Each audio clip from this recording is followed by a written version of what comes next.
Hi, Jacob. Thanks for helping my project. Could you say a couple of words about yourself? Hi, I'm Jacob Reeder. I'm a father. I have 3 kids, and yeah, we have no power, but we come to the library anyway. So there's one of my kids right there, actually. Yeah, I'm actually a UHCL student too, so I'm getting my master's degree. So And what? psychology. Oh, fantastic. Did you know that NASA is planning to send astronauts back to the moon? I did not know that. After hearing about it, any initial reactions? I think it's a great idea. Personally, I think that manned space travel is a very worthy. It's a very worthy cause, in my opinion, and I would like to see more of it. Unfortunately, it seems like the government control is lacking, and it seems like a lot of it's going more towards privatized space. But yeah, I think it's a great idea. And I guess just by the way that you phrased that, you would like to see, I guess, more government involvement, or?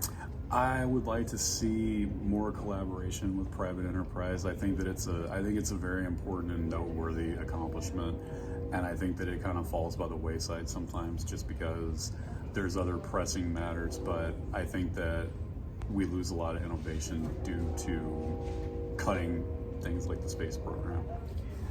Now, as a psychologist, I had a question for you. So the Apollo 8 astronauts, they were really surprised to see the Earth, like from the moon, like really small. As we talk about sending people to Mars, and these astronauts will actually see the Earth disappear, in the sense that it become like just a dot, and eventually won't be able to see it at all. I mean, what are your thoughts about what kind of impact would that have, and how would you prepare yourself for such a event? I think you would have to be very realistic that there's a high probability that you might not return from something like that, especially in terms of being so far away from home and not being able to see the Earth and things like that. Like you would really have to you would have to do some sort of mental preparation as far as realizing that you're on a very unprecedented mission in that regard. So. It'd be interesting to see, how that turns out. In 200 years, do you think we have people living on Mars and the moon and visiting libraries like this, just like their normal life? I would like to see that. I think space travel and space exploration is very important to humankind.